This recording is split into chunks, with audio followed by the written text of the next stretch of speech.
ये कहानी एक कोटा के प्रोफेसर की सच्ची कहानी से इंस्पायर्ड है।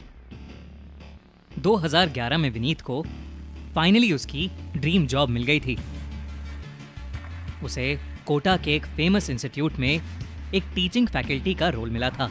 वो अपना जॉब का ऑफर लेटर मिलते ही कुछ दिनों में कोटा पहुंच गया था। मगर दिक्कत की बात यह थी कि उसे रहने के लिए कहीं पे भी कोई फ्लैट नहीं मिल रहा था। क्योंकि वो एक बैचलर था, इसलिए ज्यादातर लोग उसे फ्लैट देने में कतरा रहे थे। 4 दिन हो गए थे, पर विनीत को फ्लैट ही नहीं मिल पा रहा था। लेकिन आखिरकार एक ब्रोकर की हेल्प से उसे एक फ्लैट मिल गया। पर एक अजीब बात यह थी कि जहां उसे दूसरे फ्लैट्स में अपने बैचलर होने की वजह से इतनी दिक्कत हो रही थी, वहीं ये फ्लैट उसे आसानी से मिल गया था। मगर ज्यादा ना सोचते हुए विनीत ने वो फ्लैट ले लिया। शुरुआत के कुछ दिन बहुत ही अच्छे बीते।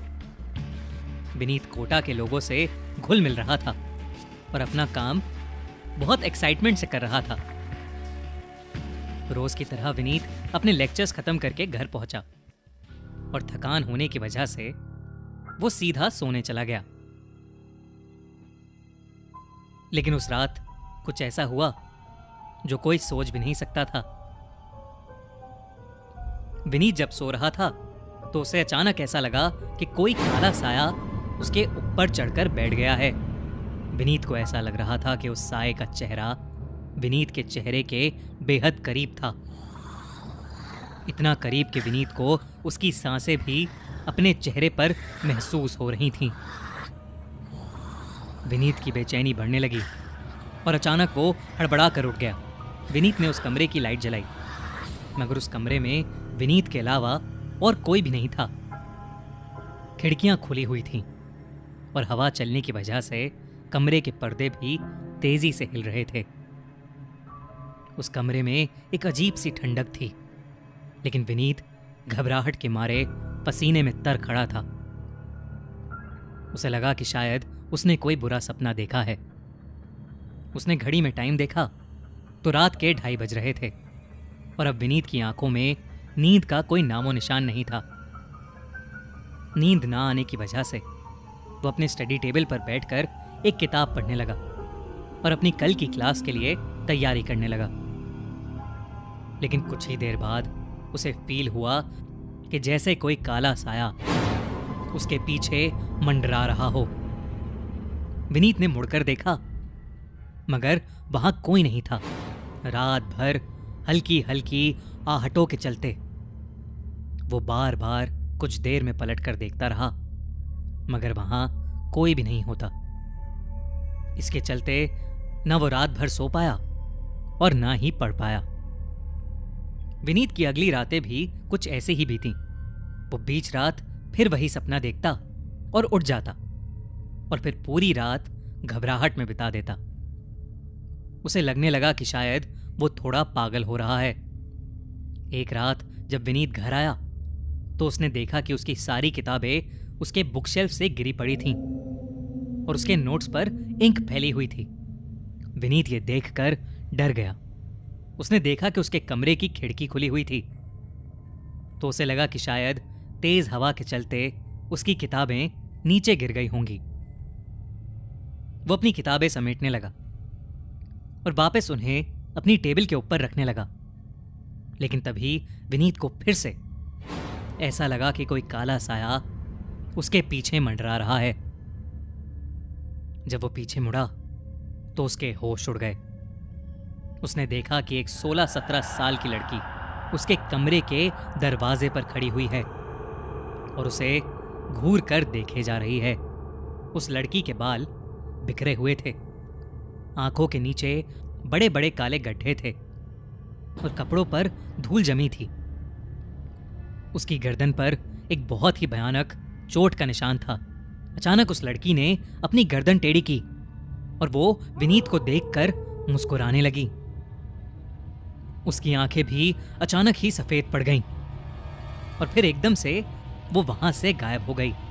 विनीत को समझ नहीं आया कि उसके साथ अभी अभी क्या हुआ है। उसे लगा कि उसका पागलपन बढ़ता जा रहा है और उसे कोई पागलपन का दौरा पड़ा है। और वो ये सब कुछ हेलुसिनेट कर रहा है। वो सहमा हुआ नीचे गार्ड के पास गया, लेकिन गार्ड वहां नहीं था। फिर वो अपनी सोसाइटी के सामने वाले जनरल स्टोर पर गया। पिछले कुछ दिनों में उस स्टोर के मालिक से विनीत की अच्छी बातचीत होने लगी थी। विनीत को ऐसा डरा हुआ देख स्टोर के मालिक ने उससे पूछा कि उसे क्या हुआ है। विनीत ने उसे बताया कि उसका कोटा में मन नहीं लग रहा है और उसे लग रहा है कि धीरे धीरे वो पागल होता जा रहा है। ये सुनकर उस स्टोर वाले ने विनीत से पूछा कि वो सामने वाली बिल्डिंग के कौन से फ्लैट में रहता है। जब विनीत ने अपना फ्लैट नंबर उसे बताया तो वो एकदम से शॉक हो गया। उसने विनीत से पूछा कि क्या उसे उस फ्लैट के बारे में सब पता है।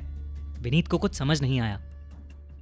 तो स्टोर वाले ने उसे बताया, विनीत के वहां आने से कुछ साल पहले एक माँ अपनी बेटी के साथ उस फ्लैट में रहा करती थी और पढ़ाई के प्रेशर की वजह से उसकी बेटी ने उसी फ्लैट में सुसाइड कर लिया था और तब से वो जगह खाली पड़ी है। जब विनीत ने ये किस्सा सुना तो उसका दिल ये सब सुनकर जोरों से धड़कने लगा। मतलब जो भी विनीत इतने दिनों से महसूस कर रहा था, जिस लड़की को उसने अपने दरवाजे पर देखा था, वो कोई हैलुसिनेशन नहीं था, वो सब सच था। विनीत मानो ये सब सोचकर कांप रहा था। लेकिन उस रात फिर से उसे उसी घर में वापस जाना था। वो किसी तरह रात काटने के लिए उस घर में वापस चला गया और अपने कमरे में भगवान की फोटोज रख लीं। उसने सोच लिया कि वो सुबह होते ही उस घर से अपना सामान लेकर कहीं और चला जाएगा और यही सोचकर वो नींद की गोली खाकर सो गया। लेकिन अचानक पंखे से कुछ अजीब सी आवाज आने लगी, जिसकी वजह से विनीत की नींद टूट गई। जब उसने अपनी आंखें खोलकर देखा तो उसकी सांसें मानो रुक गईं। पंखे से उसी लड़की की लाश लटकी हुई थी जो विनीत के उठते ही पल भर में गायब हो गई। उसके बाद विनीत ने ना वक्त देखा और ना ही किसी सामान की परवाह की। वो चीखता हुआ उस घर से बाहर दौड़ गया। उसने बची हुई रात एक होटल में काटी और अपने मकान मालिक को कॉल करके बहुत सुनाया। अगले ही दिन उसने अपने एक दोस्त की मदद से वो घर खाली किया और वहां से बहुत दूर कहीं रहने चला गया। गाइस, कैसी लगी आपको ये कहानी? कहते हैं कोटा एक फैक्ट्री है जहां बच्चे पढ़ने आते हैं और उन पर तरह तरह के प्रेशर्स होते हैं। लेकिन सिर्फ कोटा में नहीं, हर जगह हमको लाइफ में कई प्रेशर्स का सामना करना पड़ता है। कभी हमें सक्सेस मिलती है तो कभी हम फेल भी होते हैं। लेकिन जब हम फेल होते हैं तो हमारे पास हमेशा दो रास्ते होते हैं। या तो हम उन फेलियर्स के बारे में सोच सोच के परेशान होते रहें, या हम अपने फेलियर्स से कुछ सीखें और आगे बढ़ें। चॉइस हमेशा हमारे पास होती है।